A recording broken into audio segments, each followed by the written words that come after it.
그렇게 반모라 하는 섬에 요한은 유배됐습니다. 그는 하나님의 종이었습니다. 예수님의 증인이었습니다. 그가 주님을 얼마나 사랑했으면 로마 군병들의 그 엄청난 핍박과 압제가 있음에도 불구하고 때로는 먹지 못합니다. 잠들지 못했습니다. 아마 때로는 헐벗고 정말 이 피곤에 지쳐서 노숙의 지경을 수도 없이 겪었을 것입니다. 그런 요한이 그럼에도 불구하고 그 예수님이 너무 좋아서 예수님의 사랑이 여기 있습니다. 그럼에도 불구하고 그 예수님만이 이 도탄에 빠진 백성들의 유일한 생명이요 소망임을 알았기 때문에 그 생명을 간증하고자 요한은 그 예수를 증거했습니다. 그러나 시절은 그를 용납하지 않았습니다. 시대의 사람들은 그 요한을 그렇게 증거하는 예수님을 거절했습니다. 그리고 요한을 반모라 한 섬에 유배하게 된 것이죠. 그러나 요한은 환경의 변화가 그가 가지고 있는 이 위대한 복음의 가치와 그 생명을 절대로 흐리거나 소멸시키지 못할 거라는 사실을 안 사람이에요. 아니죠. 알고 모르고가 아니라 그는 그렇게 살아왔습니다. 사람들은 그를 유배지라 보냈지만 요한은 거기서 천국을 이루고 살았습니다. 그것이 바로 반모섬이라는 그리스도인의 삶의 터전입니다. 천국은 환경이 아닙니다. 천국은 그리스도 예수, 그분과 함께 한다면 어떤 형편이든 이루어질 수 있는 매우 중요한 우리 그리스도인들의 삶의 터전입니다. 그런데 거기서 정말 요한이 천국을 만나고 천국을 이뤄가는 요한의 삶을 이렇게 구체적으로 보여줍니다. 이렇게 구체적으로 보여주는 것이 바로 여기 또 1장 10절에 나옵니다. 10절에 보면은 주의 날에 요한입니다. 내가 성령에 감동되어 내 뒤에서 나는 나팔소리 같은 음성을 들었다. 그 나팔소리 같은 음성이 뭐냐? 내가 이르되 내가 보는 것을 두루마리에 기록하여 에베소, 서머나, 버가모, 두아디라, 사데, 빌라델비아, 라오디게아 이 아시아에 있는 이 7 교회에 보내서 편지하라, 보내라 이런 하나님의 감동 속에 주어진 이 계시를 받게 된 것입니다. 근데 저는 오늘 여기 본문 속에 이렇게 요한이 하나님의 놀라운 역사를 이뤄가는 천국의 문이 열리면서 하나님을 대면한 그 역사적인 날이 어느 날이냐? 여기 주의 날이라 이렇게 표현되어 있네요. 그러니 이 주의 날은 우리가 어떤 곳에 머물지라도 주님과 더불어 살아가는 우리들의 삶의 그 경험 한복판에 이 주의 날이라고 하는 것이 얼마나 소중한 의미가 있는가. 왜 특별히 많은 날 중에 이 날 이렇게 그렇게 하나님께서는 이 요한에게 놀라운 이 성령의 충만하심과 하늘문을 열어주시는 역사를 그날로 정해놓고 해주셨을까? 의미가 있지 않겠어요? 이 성경에는 이 아름다운 의미에 대해서 여러 곳에서 이 주님의 날, 주의 날에 대한 이야기가 들어있습니다. 오늘 저는 여러분들과 같이 이 말씀을 조금 드리면서 그 다음에 거기서 있었던 그날 있었던 놀라운 역사가 우리 매일매일을 살아가는 우리들에게 어떻게 우리들 경험을 승리하는 경험으로 이끌어 가는지를 성도 여러분과 함께 살펴보고자 합니다. 전능하신 하나님께서 알파요 오메가라 이렇게 표현하셔서 처음이요 나중이다 이런 표현으로 쓰였을 때 이 알파와 오메가라고 하는 것을 우리가 본다면 가시적 공간 3차원이라고 볼 수 있죠. 그러나 비가시적 공간 뭐 4차원이든 5차원이든 그 고차원의 공간 이런 모든 것들의 주권자라는 사실을 우리는 보았습니다. 이게 이 8절에 알파와 오메가라는 말을 보셨으니까요. 그랬는데 거기에 이렇게 보면은 그렇게 모든 피조물들을 그 안에 이 알파와 오메가 되신 하나님, 전능하신 하나님이 창세기 1장에 천지를 창조하시고 그 모든 것들을 우리를 위해 주셨어요. 모든 것들을 우리를 위해 가지라고, 누리라고 그 안에서 더불어 살아가라고 주셨습니다. 그런데요, 이 모든 것들을 우리들에게 주셨는데 특별히 하나님께서 이것들은 주셔서 누릴 수 있는 것이지만 주셨으나 처음이요 나중이라 영원하신 하나님께서 또 다른 한 가지를 우리에게 주십니다. 그건 영원한 생명이라고 하는 것이죠. 이 시간 속에 주어지는 것인데 그러나 여러분 이 가시적인 공간 속에는 모든 것들은 우리들에게 주면 소유할 수도 있고 누릴 수도 있습니다. 그런데 이 시간이라고 하는 이 대상은 사람이 주어도 소유할 수 없고 주어도 더 많이 가질 수도 없어요. 또 뺏었다고 해서 아무것도 갖지 않을 수도 없습니다. 이게 참 오묘한 것이죠. 그래서 시간이라고 하는 것은 정말 하나님의 주권 속에만 속해 있는 매우 오묘한 신성의 오묘에 속해 있는 어떤 우리들의 그 살필 대상임을 알게 됩니다. 그런데 가시적 공간에서 하나님이 인간이 범죄한 이후에 가시적 공간에서 다 만물을 주셨지만 그래도 하나님이 범죄한 인생들과 교통할 수 있고 범죄한 인생들과 함께 더불어 할 수 있는 한 공간이 있어요. 그것을 하나님이 거룩한 곳으로 구분해 놓으신 공간인데 그것을 우리는 지성소라고 하는 공간 속에 구별된 곳을 우리는 지성소라고 부릅니다. 근데 주님이 시간도 마찬가지예요. 우리가 소유할 수 없고 눈으로 볼 수는 없는 것이지만 점유할 수도 없는 것이에요. 그렇잖아요. 여러분 어떤 사람이라 그래서 뭐 하루가 24시간인 사람이 뭐 25시간이 하루 된 사람이 있는 거 아니잖아요. 그럼에도 불구하고 하나님께서는 이 시간 속에도 사람들이 혹은 우리에게 맡겼지만 이것은 함부로 우리가 취급할 수 있는 것이 아니라 하나님의 그런 그 지성시로서 구분해 놓은 시간이 있습니다. 그것을 성경은 주의 날, 안식일이라 이렇게 말씀하는 것입니다. 그래서 이제 이 공간 속의 지성소와 시간 속의 지성소라고 하는 의미를 가지고 시간이니까 지성시가 맞겠죠. 인간이 범죄할 수도 없고 해서도 안 되는 그런 특별한 이 날로 주님께서는 아예 이렇게 시간을 구분해 오시면서 제7일을 하나님의 날로 구분한 것을 보게 되죠. 그래서 그날 이제 그 의미 두 가지를 좀 보면서 오늘날 이제 주의 날의 의미를 조금 좀 살펴볼 필요가 있습니다. 왜 하나님이 이 날을 복되게 하셨는지에 대한 이야기를 보는데 여기에 요한이 바로 그날 주의 날에 내가 성령에 감동되었다 이렇게 했어요. 주의 날 말 그대로 Lord's Day 주님이 주인이 되는 날입니다. 근데 이 날은 이제 고대 세계 이스라엘에게는 이 날은 아주 중요한 날이었어요. 아담 때 창조 이후에도 하나님께서 창세기 2장에 안식일이라고 하는 날로 그날을 주셨고 이스라엘 사람들이 출애굽해서 광야에 머물 때 하나님께서 그들에게 십계명이 기록된 2개의 돌판을 주실 때 십계명의 넷째 계명 속에 여호와의 날이다 이렇게 해서 이 사람들에게 알려진 날이 주의 날입니다. 근데 오늘날 이 역사를 떠나서 오늘날 이 보편적으로 오늘 우리 세계에는 이 주의 날에 대한 개념을 주님의 날이 어떤 날이냐고 하는 개념에 대하여 3가지 견해가 있습니다. 첫째는 뭐냐? 주님의 날은 성경대로 제7일이라고 구분되는 여호와의 날 안식일입니다. 그래서 이 날은 하나님의 십계명에 포함된 넷째 날이 여호와의 날이요. 이 날은 제7일이고 이 날은 안식일입니다. 소위 말하면 오늘날 토요일입니다. 이렇게 알고 섬기는 사람들이 첫째요. 둘째는 이제 그런 견해들이 기독교는 예수 그리스도의 부활이 매우 중요하지 않습니까? 그래서 예수님의 부활하신 날도 이게 기념할 만한 날입니다. 그러니 우리는 예수님이 부활하신 그날을 우리는 Lord's Day, 주의 날로 해서 첫째 날 부활했으니 첫째 날을 섬기는 것이 더 좋다고 봅니다. 이렇게 해서 첫째 날을 이렇게 이 주의 날로 섬기는 그런 또 이 신앙의 한 변방이 있는 것입니다. 세 번째는 또 무엇인가? 세 번째는 이 날에 대해서 이런 개념을 가지고 있습니다. 오호라, 성경에는 십계명뿐만 아니라 여호와의 안식이라고 하는 이 날은 여전히 제7일이 분명합니다.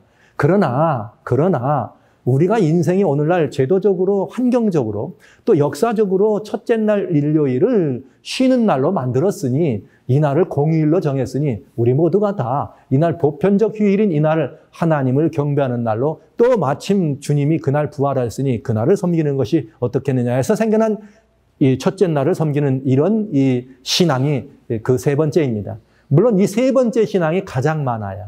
세 번째 신앙이 오늘날 보편적인 이런. 그러나 여러분, 오늘 제가 복음을 가진 목사로서 특별히 요한의 계시를 통해서 예수님이 직접 주신 이 계시의 말씀을 증거하기 때문에 저는 성경의 원리를 벗어난 말씀을 사람의 생각으로 여러분들에게 인간의 어떤 이 제도적인 이야기를 말씀드릴 수가 없겠네요. 그게 제가 여러분 앞에 당당히 설 수 있는 유일한 이 명분이 되지 않겠어요? 그래서 저는 오늘 이 날에 대해서 여러분에게 조금 중요한 이 가치를 좀 소개를 드리려고 하는 것입니다. 실제 이 기독교가 지금까지 가지고 와 있던 오해가 여러 가지, 몇 가지 있는 오해 중에, 처음에 제가 요한계시록은 인봉된 책이라고 하는 것도 대단히 큰 오해라. 그러나 그거 마찬가지로 역사적으로 아주 중요하게 그 오해된 부분이 있는데, 그렇게 보편적인 오해 속에서 모든 기독교가 따르고 있는 그 날이 바로 주의 날에 관한 것입니다. 실제로 이 날이 오늘날 이런 예배일로 우리가 첫째 날을 구분하게 된 것은 역사가 증명하는 것이기 때문에 제가 여러분들에게 이 말씀을 드려야 합니다. 사실 기독교가 지난 시간에 요한이 핍박을 받았다 이런 표현, AD 313년까지는 정말 기독교는 핍박받는 대상이었어요. 그 기독교는 믿는다고 하는 것이 인기 없는 일입니다. 그리고 생명을 빼앗기고 재산을 다 뺏기는 그런 일이었습니다. 그런데 313년에 로마의 황제 컨스탄틴이라는 황제가 기독교를 믿어도 좋은 종교로 공인하는 것이죠. 그러면서 본인도 기독교로 개종을 합니다. 그러니까 그것이 실제 신앙적 의미이든 정치적 의미이든 세속적 야욕에 의한 것이든 문제 삼지 말고요. 컨스탄틴이 기독교를 공인함으로 말미암아 박해가 끝났습니다. 그래서 컨스탄틴을 두 번째 모세라고도 사람들은 역사는 설명하고 있는 것이죠. 왜냐하면 기독교가 살아났으니까요. 지하에 있던 것이 겉으로 드러났으니까요. 그런 다음에 이 컨스탄틴이 AD 321년에 컨스탄틴은 기독교로 개종을 했다 그랬지만 아마도 보기에는 말하자면 정치적인 의미였던 것이 더 분명합니다. 왜냐하면 그는 원래 이 로마에 대대로 내려오던 태양을 숭배하는 대제사장이었으니까 말이죠. 폰티펙스 막시무스라고 하는 태양신을 섬기는 대제사장들의 칭호를 가지고 있었습니다. 그는 321년에 어떤 법을 만드냐? 태양의 날을 이렇게 제도화하는 이 법을 만듭니다. 이 태양의 날이란 썬데이라고 하는 큰 법인데 존경할 만한 태양의 날에 모든 도시의 법관과 장사하는 사람들과 이런 모든 사람들은 쉬어라. 여러분, 그게 바로 오늘날 일요일 날 이 관공서나 이런 모든 데가 쉬게 되는 이 처음 출발이에요. 역사 속에. 그렇게 해서 그날 모든 것을 쉬도록 명령을 내립니다. 그가 누굽니까? 교회 입장에서는. 그가 기독교로 말하면 모세라고 할 만큼 기독교에는 은인 아닙니까? 그렇게 해서 이 기독교가 이제 이 컨스탄틴이 이 첫째 날, 일요일 날을 태양의 날로 쉬는 날로 만들어 놨는데 이것을 그 컨스탄틴 황제의 그런 기독교에 대한 공헌이라고 하는 공적을 높이 샀던 이 로마 그 당시에 교회에 감독이 있었어요. 실버스터라고 하는 감독이 있었습니다. 이 실버스터라는 감독이 아직도 그때 로마 교회 감독이라 그러면 뭐 그렇게 인기 있는 일도 아니고 지탄받는 것도 아니고 그냥 이 종교 지도자로서 그저 그런 사람이었죠. 그러나 컨스탄틴이 그 로마라고 하는 수도를 로마에서 컨스탄티노플로 옮기기 위해서 이 로마를 비워야 되잖아요. 그럴 때 대안으로 뭘 생각했는가? 이 로마를 통치할 수 있는 세력을 이 교회한테 맡겨주면 좋겠다. 이런 움직임이 일어나고 그런 와중간에 실버스터라고 하는 이 로마 그 교회의 감독이 거기에 있었던 것입니다. 그래서 실버스터 감독은 그런 컨스탄틴의 이런 그 정치적 이슈와 사회적 이슈 속에 그 혼란 속에 있는 걸 정리하면서 일요일 날 오케이. 그렇다면 우리가 존경할 만한 태양의 날로 정해진 이 휴일에 우리가 예배를 드려서 교회와 정치가 이렇게 합동되는, 분일되지 않고 두 개가 아니라 하나라는 것을 좀 보여주면 어떨까 하는 생각으로 325년에 오늘날 우리가 일요일 날 하나님의 그 날인 것처럼 예배하는 그 일을 시작한 것입니다. 물론 기독교는, 오래적 기독교는 여전히 제 주의 날인 제7일 토요일을 지하에서는 여전히 하나님의 날로 지키고 있었어요. 그러던 것이 이제 드디어 천도가 이루어지고 모든 것이 공식화되면서 교회와 정치와의 이런 장기간 연합이 가능하게 되면서 364년에 라오디게아라고 하는 종교회의를 거쳐서 공식적인 기독교의 예배일로 채택이 된 것입니다. 그러니까 역사 속에는 이 주의 날이라고 하는, 주일이라고 하는 이런 표현들이 그 이전에 몇몇 등장하는 그런 일들은 100년대 뭐 이렇게 역사 속에 나오는 그런 얘기의 주의 날은 어떤 의미냐면 예수님의 부활이 이렇게 첫째 날 아침에 됐기 때문에 그날 주님이 부활하신 날이라는 의미로 있었어요. 그러나 이것이 공식적인 예배일은 아니었습니다. 여전히 제7일인 안식일을 예배일로 삼던 이 하나님의 교회가 결국은 정치와 종교의 연합도가 합동되면서 이제 드디어 우리를 도성에 가면서 공식화된 예배일로 정해지게 됐다는 얘기입니다. 그래서 이제 이렇게 말하자면 오늘날 기독교는 그거 로마 교회가 바꾼 겁니다. 이런 표현을 해요. 그러나 사랑하신 성도 여러분, 로마 교회가 바꿨죠. 그러나 그때 당시는 오늘날과 같은 개신교는 없었습니다. 그러니까 그것도 수정해야 돼요. 이 하나님의 이 성경상 안식일, 제7일 안식일을 첫째 날 일요일, 토요일에서 첫째 날 일요일로 바꾼 것은 그냥 기독교입니다. 그때는 그냥 기독교입니다. 그러니까 이 문제에 대해서 원론적으로 무언가를 얘기한다면 그 천주교가 바꾼 겁니다. 이렇게 말하는 건 옳은 표현이 아니에요. 기독교가, 역사적 기독교가, 초대 기독교가 바꾼 것이죠. 자, anyway, 이런 상황을 우리가 바라보면서 이제 어느 날이 이렇게 이 안식일이었느냐 하는 이런 문제에 대한 역사적 백그라운드를 여러분에게 간략히 제가 말씀드렸습니다. 그래서 성경상 안식일은 변함없이 제7일 안식일이 성경이 말하는 여호와의 날이다. 왜냐하면 여기 마가복음 2장 28절에 보면, 마가복음 2장 28절에 보면 인자는 안식일의 주인이라. 그러니까 인자가 예수님이 안식일의 주인이라 그랬으니 로드스 데이, 주의 날은, 요한이 알고 있는 주의 날은 그냥 안식일이 분명하죠. 여러분 다 아시잖아요. 안식일, 제7일. 근데 요즘 이 제7일이 안식일입니다. 토요일 안식일입니다. 이러면 사람들은 다 뭐라 그래요? 그거 제7일 안식일이에요. 재림교라고, 안식교라 이렇게 표현을 많이 하더군요. 그렇게 얘기하든 여러분들이 뭐라고 표현하시든 성경은 어느 교회가 그 날을 구분하기 때문에 그것이 옳은 것이 아니라 성경은 이미 이렇게 이 법대로 정해서 인자의 날, 로드스 데이는 예수님의 날이요. 그 날은 예수님께서 안식일이라 말씀하신 날임을 분명하다는 것을 말씀을 드립니다. 자, 그런데 이 안식일에 이렇게 여호와의 안식일이라고 하면서 이 여호와의 안식일은 십계명, 출애굽기 20장 10절에 네 번째 계명이 포함되면서 여호와의 안식일이라고 하는 표현이 들어가면서 여호와의 날이요, 주의 날이요, 인자가 주인이 되는 날이다. 그러니 이 요한이 계시에 나와 있는 주의 날은 제7일 안식일이 분명합니다. 저희는 그렇다면 이 제7일 안식일은 어떤 의미가 있는가를 좀 살펴봐야 되지 않겠습니까?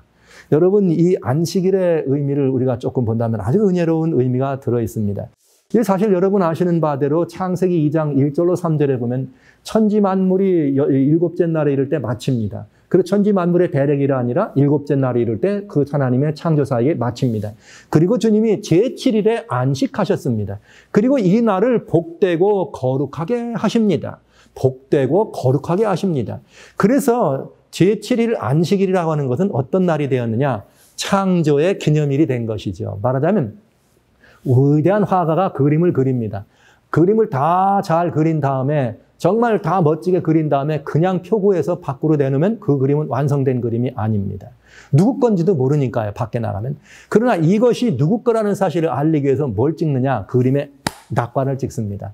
이 안식일이라고 하는 말은 창조의 기념일로서 엿새 동안 천지를 이신 하나님이 제7일에 나 여호와가 이 하늘과 땅과 바다와 물들의 근원을 만들었다 하라고 낙관을 찍은 날이 안식일입니다. 그러니까 안식일이라고 하는 보이는 공간이 아니죠. 모두에 말씀드린 것처럼 시간 속에 보이지도 않고 소유할 수도 없는 그 안식일, 그 시간 속에 하나님이 안식일이라고 하는 낙관을 찍음으로 말미암아서 그날은 무슨 날이에요? 하나님의 날이요. 창조의 모든 세계, 우리 눈에 보이는 모든 가시적 세계가 다 하나님의 손에서 나왔다는 사실을 인정하고 기억하고 기념하는 날이라는 뜻이죠. 그런데 이 날의 의미가 조금씩 이제 더 애드되는데 무슨 애드가 되는가? 이스라엘 백성들에게 이 안식일은 늘 창조의 기념일이었습니다. 근데 이스라엘 백성들이 애굽에서 건져 나오죠. 애굽에서 건져 나올 때 신명기라고 하는 성경 5장 15절에 보면 이런 말씀을 하십니다. 나 여호와가 너희를 강한 손과 편팔로 너희를 그 종되었던 애굽에서 내가 건져냈다. 너희를 건져냈으니까 그러므로 내가 너희를 명하여 제7일을 기억하여 거룩히 지키려 하느니라. 이상한 말이 벌어졌어요. 무슨 말이냐면 유대 백성들을 애굽에서 건져냈으니 너희가 나의 구원을 믿어? 내가 애굽에서 건진 걸 알아? 그러면 창조의 기념일만이 아니라 이번엔 뭐로도 안식일을 구분해야 돼? 너희들을 구원한 구원의 기념일로도 지키라고 한 것이에요. 너희가 애굽에서 나온 거 누가 구원했느냐? 하나님이. 그러면 그걸 인정하걸랑 안식일을 지켜봐라. 그러니까 로마서 10장 10절에 사람이 이런 말이 있어요. 성경에. 사람이 마음으로 믿어 의에 이르고 입으로 시인하여 구원에 들어간다. 이런 표현이 있습니다. 구속은 과학이죠. 그런데 내가 너희를 구원한 것을 믿느냐? 예, 하나님과 의로운 관계가 된 것이죠. 그러면 안식일을 지켜봐라. 그러면 내가 너를 구원했다는 사실을 입술로 뭐 하는 것과 마찬가지로 시인하는 것과 같은 행동을 본다는 뜻입니다. 그래서 안식일이 말이죠. 이제 이렇게 됐는데 성경은 구약적 의미만 있지 않아요. 다 짝이 있는데 그러면 우리가 죄악 세상을 의미했던 애굽으로부터 우리 죄악에서부터 건져나서 완전히 온 인류가 죄악을 의미한 애굽으로부터 온 인류가 죄로부터 다시 해방되는 날이 있습니다. 그날은 무슨 날입니까? 십자가의 날입니다. 요한복음 19장 30절에 주님이 십자가에 달려 돌아가실 때 다 이루었다. 뭘 다 이루셨을까요? 인류를 구원하고 우리를 죄로부터 용서하고 구원하는 이 모든 구속의 경륜을 다 이루었다. 여러분 창세기 2장 1절에는 천지 만물이 어떠하니라? 다 이루니라. 천지 만물을 다 이루고 안식일을 진 주님은 이제 구속의 경륜 사업을 다 이루시고 뭐 하셨어요? 다 이뤘다. 요한복음 19장 30절에 다 이뤘다 하시고 그날 밤 그날을 안식일에 들어가십니다. 놀라운 이야기죠. 그래서 이제는 예수 그리스도를 믿으면 구원에 들어가는데 그러면 죄로부터 우리가 구원을 받는다고. 그래 죄로부터 구원받은 사람이 되면은 어떤 일이 벌어져요? 안식이 우리에게 임하잖아요. 그래서 예수님이 말씀하신 것이죠. 수고하고 무거운 짐진 자들아 다 누구에게로 오라? 내게로 오라. 내가 너희를 어떻게 하리라? 쉬게 하리라. 나는 말이죠. 마음이 온유하고 겸손하니 내 짐은 쉽고 가볍다. 그러니 내 멍에를 메고 어떻게 하라? 너희가 쉼을 얻으라는 초청이 마태복음 11장 28절에 주어지게 된 것입니다. 여러분 사랑하시는 형제자매 여러분. 이렇게 해서 안식일의 의미는 창조의 기념일에서 구약에는 구원의 기념일에 애르되더니 진짜 신약에 와서 예수님의 십자가로 말미암아서 뭐가 되는 거예요? 구속의 기념일로 애드된 것입니다. 이것이 히브리서 4장에는 뭐라고 되어 있는가? 1절부터 10절에 정말 복음되는 말씀이 있어요. 이 말씀을 다 연결해서 뭐라고 했는가 하면 제가 다 읽을 수가 없습니다. 여러분 히브리서 4장 1절로 10절을 읽어보시기 바랍니다. 거기에 이런 말이 있습니다. 너희가 왜 유대인들이 말이죠. 주님의 구원을 믿지 않아가지고 이 복음을 믿음에 화합하지 않아서 안식에 들어가지 못해요. 그래서 주님이 안식으로 백성들을 초청합니다. 그런데 안식으로 백성을 초청하면서 주님은 이런 표현을 합니다. 제7일에 관하여는 어디 이렇게 일렀으되 하나님이 제7일에 뭐라고요? 하나님이 천지를 창조하시고 제7일에 안식하셨다. 즉 자기를 쉬셨다 하였느니라. 이렇게 말씀하세요. 그러면서 여호수아가 그들에게 안식을 주었다면 그들은 다른 날을 말하지 않았을 것이라. 이 말은 출애굽했던 일은 영적으로 예수님의 십자가의 구원의 예표였습니다. 그러니까 그들이 가나안에 들어간 것은 영원한 안식에 대한 예표이지 완벽한 그것이 실제는 아니라는 것이죠. 그러나 이제 우리는 어떤 존재냐? 예수님의 십자가에 돌아가신 사실을 믿음으로 영접하면 우리는 어디에 들어가는 겁니까? 주님이 그처럼 주기를 원하는 안식에 들어가는 것입니다. 수고하고 무거운 짐을 내리는 안식에 들어가는 것입니다. 그런 사람들에게 그래서 이제는 여호수아가 안식을 못 줬기 때문에 안식할 때가 남아있었다. 그러나 이제는 이미 안식을 얻은 자는 누가 안식을 얻습니까? 예수님을 개인의 구주로 믿는 사람만이 그 심령의 안식을 얻습니다. 그 사람은 히브리서 4장 10절 하나님이 자기 일을 쉬심처럼 하나님이 언제 자기 일을 쉬었다고요? 3절과 4절에 제7일에 자기 일을 쉬셨다고. 자기 일을 쉬신 것처럼 뭐 하느니라? 자기 일을 쉬느니라. 안식하느니라. 이래서 여러분 신약에도 역시 안식일, 제7일 안식일은 너무나 분명하게 뭐라고 나왔느냐 하면은 창조의 기념일에다가 구원의 기념일이 애드된 것으로 확실하게 나와 있습니다. 그러니 얼마나 중요한 의미가 있어요. 그런데 여러분 여기서 끝이면 안 돼요. 여기서 끝이면 안 돼. 왜 그런가? 여러분 하나님이 우리를 구원하시는 이유는 뭘까요? 여기 베드로후서 1장 4절에 정말 놀라운 말이 있어요. 주님이 우리에게 복음을 주셨습니다. 우리 주님께서 우리에게 이런 모든 지극히 거룩한 약속, 보배롭고 거룩한 약속을 우리한테 주신 이유가 있어요. 그 이유는 무엇인가 하면은 우리로 하여금 이 세상에 이런 정욕으로 말미암아 썩어질 것을 피해서 신의 성품에 참여하게 하려 합니다. 그러니까 여러분 우리를 구원하시는 이유, 복음을 줘서 구원하게 하시는 이유는 우리로 하여금 신의 성품에 참여하자고 하는 것입니다. 그래서 요한은 우리의 사귐은 누구와 있느냐? 요한일서 1장 3절에 우리의 사귐은 누구와 있다? 아버지와 그 아들 예수 그리스도와 있다. 신의 성품에 참여하는 사귐입니다. 신의 성품이 무엇일까? 데살로니가전서 4장 3절에 그 신의 성품은 하나님의 뜻은 이것이니 너희의 거룩함이라. 우리를 어떻게 하는 것이에요? 거룩하게 하는, 이것이 하나님의 뜻이었습니다. 예수 그리스도를 믿을 때 우리가 다 주님의 신민이 됩니다. 그런 사람들을 하나님은 성도라 부른 것이에요. 뭐 성도라고 부릅니까? 거룩한 백성이란 뜻이죠. 모양이 거룩해서 거룩한가요? 보십시오. 뭐가 거룩해 보입니까? 저를 보시기 바랍니다. 거룩은 뭐가 거룩해 보여요? 그냥 머리도 헝클어지고 뭐 이렇게 하나도 거룩하지 않아. 그러나 하나님은 우리를 거룩한 백성이라고 보아주시는 것이에요. 예수님을 믿기 때문에 예수님을 통해서 나온 우리를 거룩한 백성이라 불렀습니다. 그런데 우리의 삶이 어떻습니까? 거룩한 것이 하나님의 뜻이면 여전히 거룩을 유지해야 안 되겠습니까? 하나님께서 우리의 거룩을 유지해 놓기 위하여 주신 놀라운 선물이 있습니다. 놀라운 선물.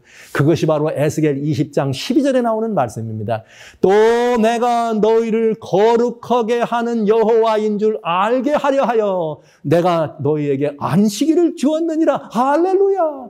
여러분, 구원의 목표가 하나님과의 사귐입니다. 신의 성품의 참여입니다. 그러면 그 신의 성품이 거룩입니다. 구원의 목표가 우리가 거룩하게 하는 것입니다. 우리가 예수님을 영접했지만 떨어지고 넘어지고 자빠지고 깨질 때가 많은 것입니다. 그러나 그럼에도 불구하고 주님은 우리를 내버리지 아니하고 뭐라고 하셨는가? 내가 너희를 어떻게 한다? 거룩하게 해주겠다. 얼마 만에 한 번. 이것은 더럽힐 수 없는, 손잡을 수 없는, 붙들 수 없는 시간 속에다. 매 제7일마다 한 번씩 하나님의 날, 안식일이라는 날을 딱 기념날을 하나님의 도장으로 찍어 놓으시고 우리가 그 날을 지나갈 때마다 우리를 어떻게 한다? 거룩하게 하는 여호와를 알게 하려 하여. 우리를 거룩하게 하는 분이 누구라고요? 하나님이시란 뜻이죠. 노력해서요? 아닙니다. 애써서요? 아닙니다. 돈으로요? 아닙니다. 헌신으로? 아닙니다. 우리 하나님의 전적인 하나님의 뜻으로 우리를 거룩하게 하시고 제7일 안식일을 통해서 우리를 거룩으로 초청하시는 하나님의 날임을 우리는 알게 됩니다. 그래서 요한이 하나님의 안식으로 초청받았기 때문에 그날 요한에게 성령의 감동이 임하고 그는 놀라운 역사의 마지막까지 젖은 계시를 볼 수 있는 거룩한 특권을 얻게 된 것입니다. 사랑하는 형제자매 여러분, 사람들이 오해를 하면 잘못된 걸 알을 때 사과하면 됩니다. 그러나 만약에 사람들이 오해가 아니라 음해가 있어요.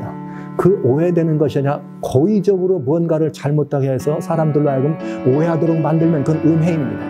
음해는 회개해야 합니다. 저는 이 주의 날에 관해서는 기독교가 오랫동안 잘못된 오해 속에 있었다 이런 표현을 하기를 원합니다. 잘못된 오해였다. 역사 속에 잘못된 오해였다. 그러니 뭐 하면 되자? 주여 저희가 잘못됐네요. 그냥 회개하고 돌아가면 된다. 이렇게 간단하게 말할 수 있었으면 좋겠습니다.